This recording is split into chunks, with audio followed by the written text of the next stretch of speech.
Apple, তারপরে বেদানা, আঙুর তো দিচ্ছিই, কলা তো দিচ্ছিই, সঙ্গে স্ট্রবেরি, আম, তারপরে আরও ভ্যারাইটিস যার যে ফলটা ভালো লাগে সেই ফলটা দিয়েই এটা খেতে পারো।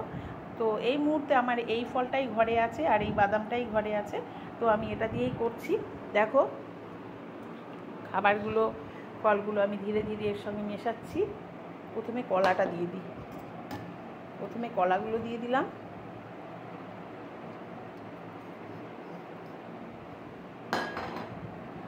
তারপরে এই ফলগুলো দিয়ে দিলাম,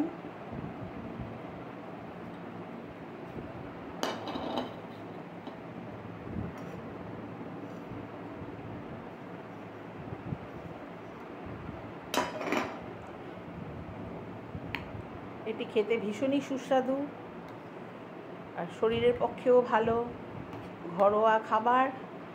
আর বাইরে রোদে তেতেপুরে এসে যখন কারো মানে আমাদের যখন কিছু খাবারের প্রয়োজন হয় তখন যদি এটা ফ্রিজ থেকে বার করে নিয়ে খাওয়া হয় তো ভীষণই ভালো লাগবে। দেখো বন্ধুরা, এখানে 1 লিটার দুধ আছে। দুধটাকে আমি পুরো 1 বাটি হয়েছিল, আর সেটাকে কমিয়ে কমিয়ে ওইটুকুতে এনেছি। হ্যাঁ, দুধটা জাল দিয়ে দিয়ে যেহেতু কমে গেছে, সঙ্গে মিল্কমেড ছিল, ওর জন্য অল্প মিষ্টি দিলাম। আর আমরা একটু মিষ্টিও কম খাই, তবে যে যার স্বাদ মতো চিনি মিষ্টি কম বেশি করে নিতে পারো। তো এই দুধটাকে এখন ঠান্ডা করতে দিয়েছি, ঠান্ডা হোক। দেখো বন্ধুরা, আমি সাবুটাকে 2-3 বার চটকে চটকে ধুয়ে ফেলে নিয়েছি। এইবারে কিন্তু আমি সাবুটা একটা বাটির মধ্যে তুলে নেব। এই যে সাবুটাকে ধুয়ে তুলে নিয়েছি, এটার মধ্যে কিন্তু এবারে আমি এই যে খাওয়ার জলটা, যে জলটা আমরা খাই সেই জলটাই এটা দিয়ে ভিজিয়ে রাখলাম, কারণ এই জলটা তো সাবুর মধ্যে সোক করে যাবে।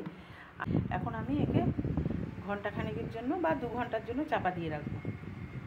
আর তোমরা চাপা দিয়ে রাখবে, কিন্তু পারলে মাঝে মাঝে একটু চামচ দিয়ে উল্টে পাল্টে দিও, না হলে নিচেরগুলো ভিজে থাকবে, ওপরেরগুলো অত মানে ভিজবে না, শক্ত শক্ত থেকে যাবে। ওর জন্য মাঝে মাঝে একটু চামচ দিয়ে নাড়িয়ে দিও। এই যে ঢাকা দিয়ে রাখলাম, তো দেখতে থাকো।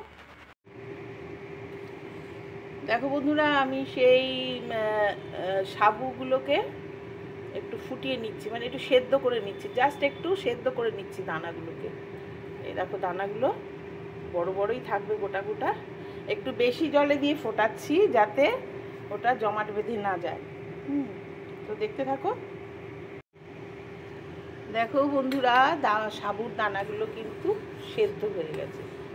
মোটামুটি আমি 10 মিনিট মতো ফোটালাম, ফোটানোতে সেদ্ধ হয়ে গেছে, করে ছেঁকে নিয়েছি।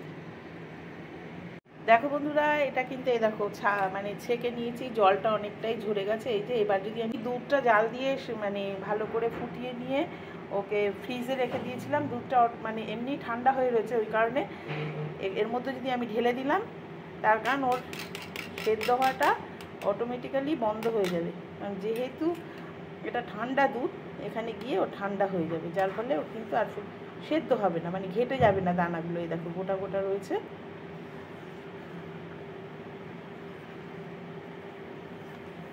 তো দেখেছো, আর কিন্তু ও সেদ্ধ হবে না। ওর দেখো বন্ধুরা, দুধ আর সাবুটা মেশানোর পরে কিন্তু এরকম হবে দেখতে। এই দেখো, এইটাই দেখে দারুণ ইয়াম্মি লাগছে, এটাই মনে হয় যেন খেতে ভালো লাগবে। তো আমি নিয়েছি হচ্ছে 1 লিটার দুধ আর 250 গ্রাম সাবু, বড় দানার, তোমরা ইচ্ছে হলে ছোটো দানারও নিতে পারো। আর তোমাদের স্বাদ অনুসারে মিষ্টি দেবে।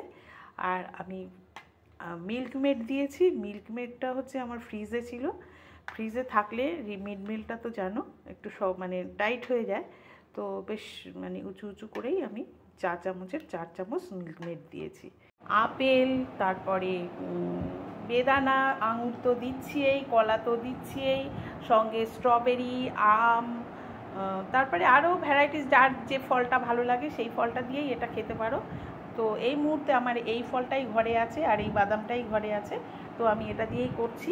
দেখো খাবারগুলো, ফলগুলো আমি ধীরে ধীরে এর সঙ্গে মেশাচ্ছি।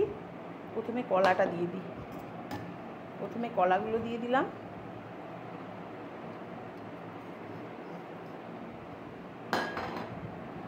তারপরে এই ফলগুলো দিয়ে দিলাম।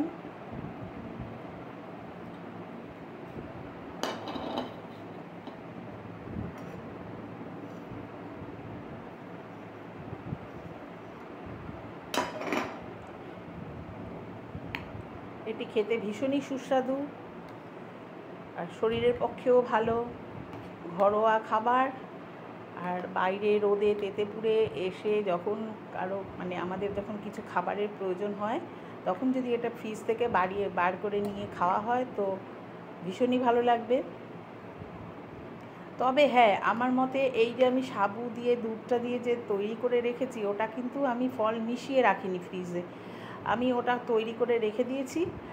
আর যখন খাবো তখনই কিন্তু ফলটাকে মিশিয়ে খেও, কারণ ফল সমেত আমার মনে হয় মিশিয়ে রাখাটা ঠিক হবে না। তো খেতে ভীষণই সুস্বাদু হবে। তো ভিডিওটা যদি তোমাদের ভালো লেগে থাকে তো লাইক, শেয়ার, কমেন্টস করো। নতুন বন্ধুরা আমার চ্যানেলটাকে সাবস্ক্রাইব করো। নতুন পুরনো সকল বন্ধুদের অসংখ্য ধন্যবাদ এতক্ষণ ধরে আমার ভিডিওটা ধৈর্য ধরে দেখার জন্য। তো তোমরা সকলে খুব ভালো থেকো, সুস্থ থেকো। আর রোদে বেরোনোর আগেই, বাইরে বেরোনোর আগেই ঠিকঠাক প্রোটেকশান নিয়ে বেরিও। অবশ্যই সাথে জল নিও। তো টাটা।